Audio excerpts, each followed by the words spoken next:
Hello, my name is Carson Osmus, and I'm here to talk about naval importance in the American Revolution. So, first, I just want to say how much of a role that they played. I mean, seriously, like, we would not be here in our houses with our own independence without the Continental Navy. The first thing I'd like to point out is the first ever naval battle in Machias, Maine.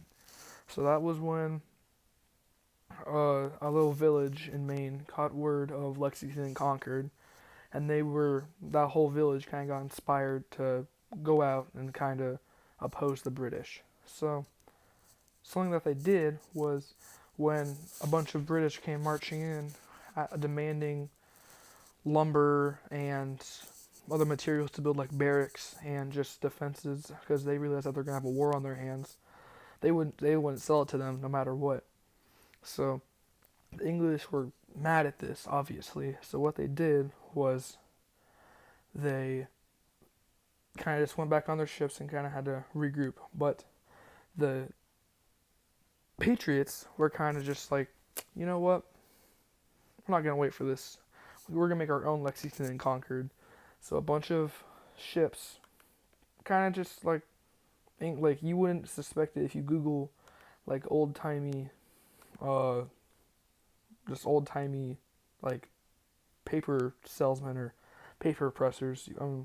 I mean, they're just normal people, but they have a dream, to have their own like self liberties and stuff like that. Anyways, they were led by this guy named Jeremiah O'Brien. So a bunch of dudes. They went out on a boat, like a rowboat, or like a little bit bigger than that, but still. They went out to a rowboat with just pitchforks and maybe a few muskets and some torches, and they just kind of raided the British ship Margareta. I can't really say it that well, but it was nothing like that's ever happened before. Like a small ship going like trying to take uh, basically a giant. When they got on board, they actually murdered the lieutenant who tried to buy lumber. So they consider that the first like naval battle and everything. I think I consider it as well. I mean, there's probably like someone shouting over a river. That's something I'm not sure, but I mean, you never know. Um, my second point is talk about so kind of just naval tactics that beat the British. So it's kind of like the army. The Americans knew that they could not beat the British in one big blow, so they kind of played more defensive. That's kind of the role that Americans did in the seas as well, with the help of France and Spain. They kind of just if the British were going down a waterway, they would have some militias do some kind of just boom, boom, boom, kind of just hit and fire them, maybe some cannons. Uh, I mean, it wasn't really they weren't trying to kill them. They're just like their overall plan. They weren't trying to beat them. They were trying to tire them out because something that was hard for Britain was, I mean, they obviously had enough firepower and enough men to get across the whole Atlantic Ocean and show up. But the problem was that's gonna be like one supplies or one note saying, "Hey, we're kind of gonna need some help here. Like, could you send some reinforcements or something? That'd be cool. I mean, no pressure, but just please, just saying that to the king would be one ship back. So if the Americans could intercept that message, just and then, I mean, that's just awesome because if there's a ship coming down the river, boom, they raid the ship, they get it, they kill everyone on board, boom, that's their ship. They're kind of just upcycling. I mean, if you think of it, they're just old timey upcyclers. So something that I thought was also interesting was they never really had ships. Like the most that they had was kind of just a bunch of big or no sorry just a bunch of old dudes going out in rowboats trying to shoot redcoat ships. I mean, they had cannons and everything like that, so they could shoot from the shore, but that wasn't that effective. They needed a lot more power, like just overall just power. So that's what I kind of want to talk about Spain. So Spain, they didn't in our textbook they didn't really go over it that much. They kind of just said the French helped them a lot, but they never really talked about Spain. Spain helped us a lot too. They sent up ships from Mexico, or not Mexico, sorry. They sent up ships from New Spain. They sent armies there. It was basically like a the Battle of Yorktown was like a melting pot, where French, Continental Army, Spanish, all the armies were there. Everyone was present there. The Spanish, they helped like in battle. There wasn't really that many battles in like Florida or that many in Georgia. There were some in Georgia, but not enough to where it's relevant that much. Like there's maybe a couple towns getting besieged or something, but there wasn't that much stuff going down on the south. British tried to re-execute their plan where they can't just split the colonies in half. So they were like, hey, let's just go from the north. That might work. But obviously, they can't just go through Canada, go through the dense wilderness and the Appalachian mountain range. They never really talked about that either. Just the amount of stuff they had to go through to get to the colonies from the north was just difficult. So they're like, hey, let's cut that out. Let's not try that. Let's go from the east. Start just boom, go straight in, kind of Chesapeake Bay around that area. Kind of just cut it in half. Just be done with these guys. And then that didn't really work. So they're like, you know what? I don't really see a future in that. Let's go down to Let's go down to the south, like Georgia. All that place. That kind of works. And South Carolina, that kind of works. But I don't know. It wasn't. They didn't do that much help, I'll say, as the French. But they also didn't get that much credit. They basically did help shape our independence. I also want to talk about the French Army naval support. So we would not, I'm just going to say it right now, we would have not won Yorktown if we didn't have the French.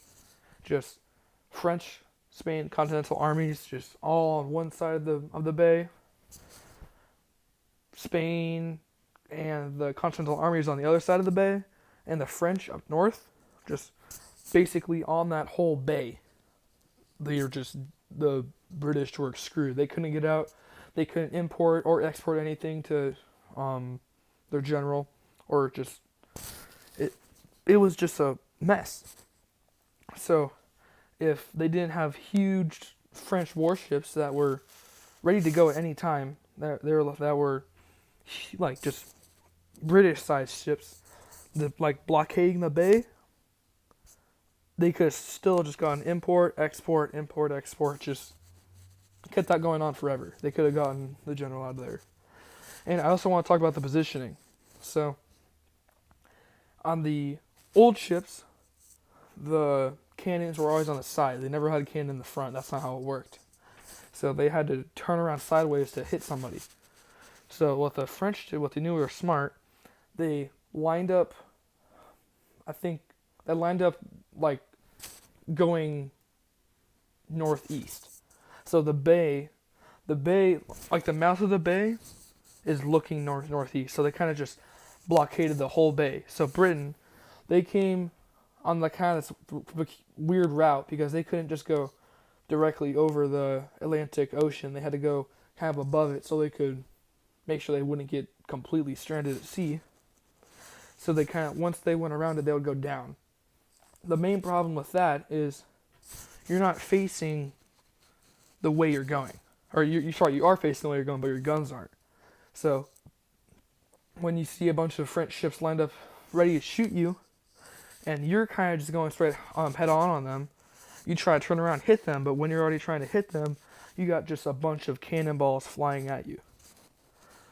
That would just be so stressful. And it's just, I don't even know how you could get out of that. So just after the Continental Army broke through that first line of defense with all the barracks and everything, they kind of just took Yorktown. They couldn't get anything out of it, England could not get anything in and out. That was just a whole mess. One last thing about the French support is that they were also really important in overseas. So the whole like English Channel and English kind of just the whole area of the ocean around there, basically completely controlled by the French and Spanish, because the French knew that Britain, they still have a lot more people back home just ready to get on. So like, okay, you know what?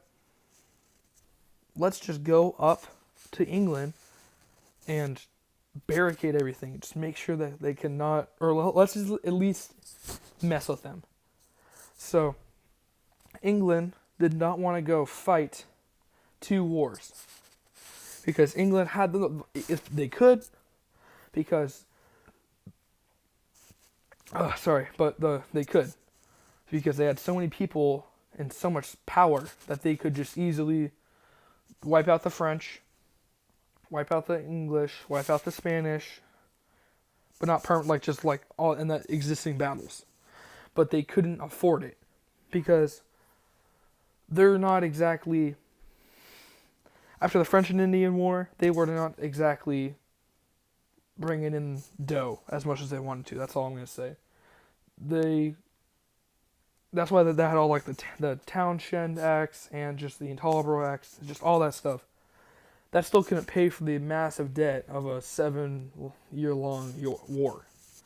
And having, every 6 months having 40 huge warships going across the whole Atlantic Sea, maybe 10 of them won't even make it there. They might have to go back for like repairs or something. And also fighting a war right in your own home, that's expensive. And I also want to say, the people didn't even want to fight this, just let the colonies have their freedom. We screwed up. We decided to go out, and we didn't nip this in the butt while we could have. So let's just cut our losses. I'm not going to pay all this money in tax to go to a place where I don't even care what happens there. So the public opinion was not good. So the king, he was kind of just under fire about all this. So he was like, you know what? Don't pull him out of there. We can renegotiate this later. Let him capture the general in Yorktown. We can just, whatever, we can talk about it. So that's kind of just what happened there. And also, like, we kind of went over this, but just Patriot sailors and Patriot militias, they had so much passion for what they were doing.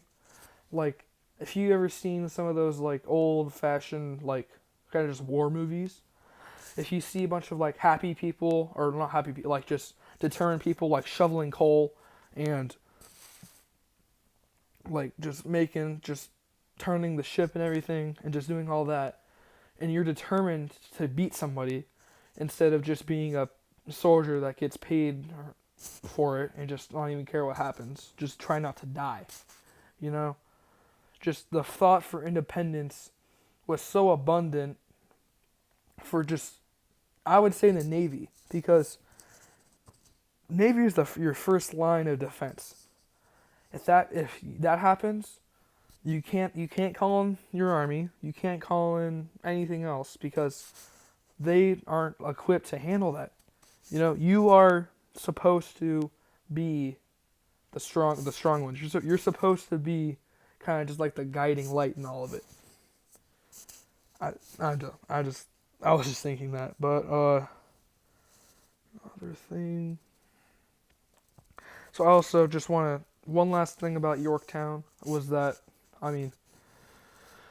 it basically did shift the war. I mean, it kind of ended it, but also shifted it because there's still stuff going on. You know, the Battle of Yorktown, the surrender there wasn't that big of a deal because, yeah, that was basically their whole major campaign above or north of North Carolina, maybe South Carolina.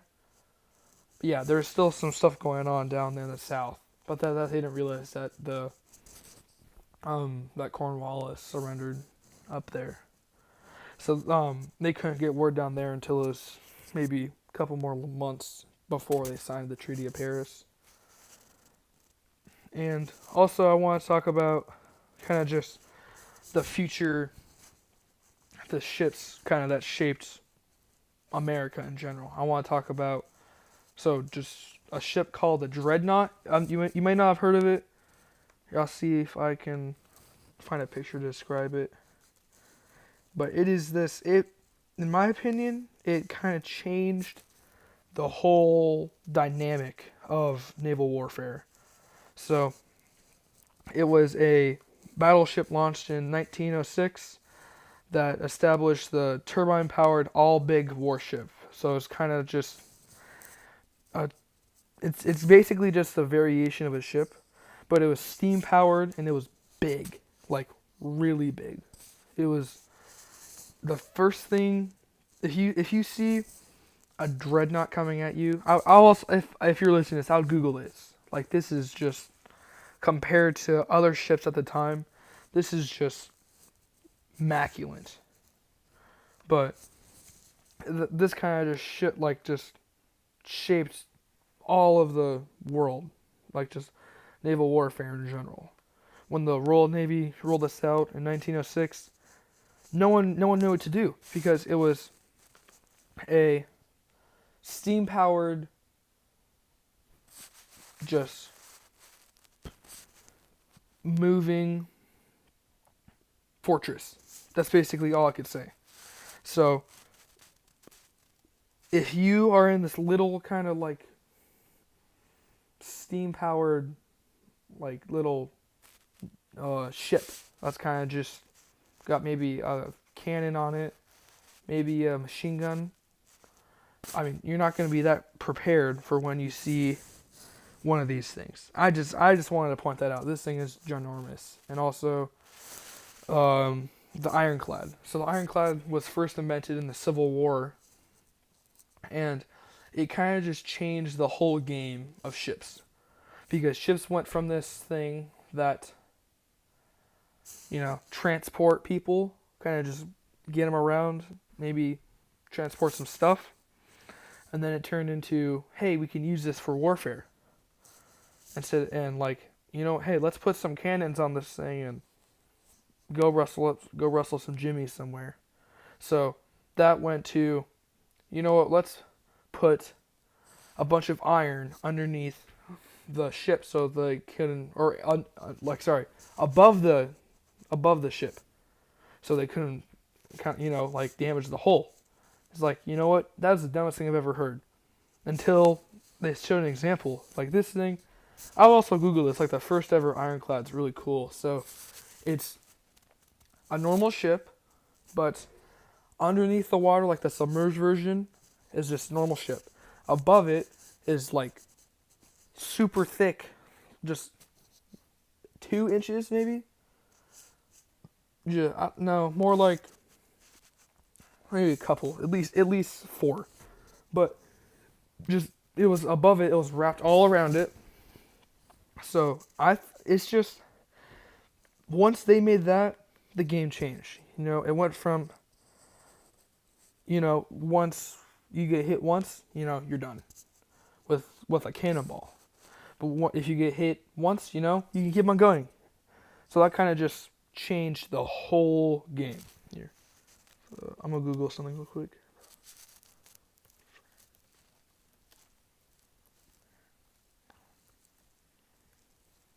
First ironclad.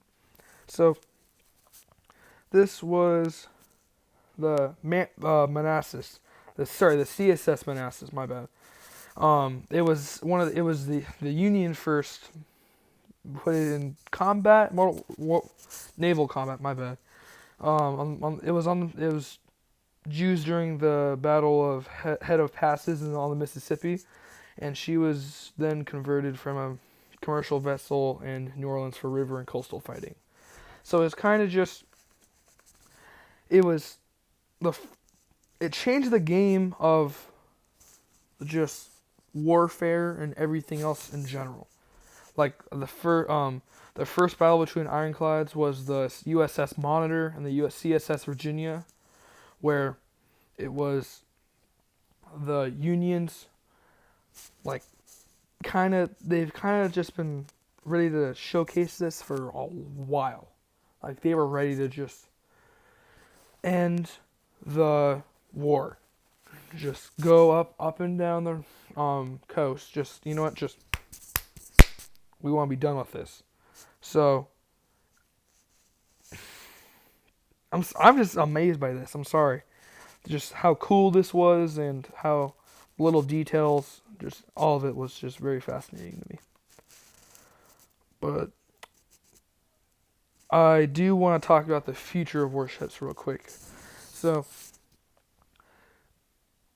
they're always going to be innovating. You see the full on aircraft carriers we have now that are basically, if someone saw those maybe even 50 years ago, they would have awed. They would have just, their jaw would have dropped.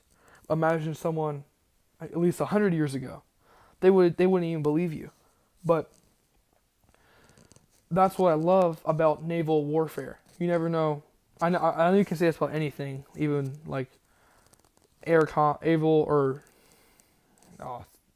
aviation warfare, or just warfare in general.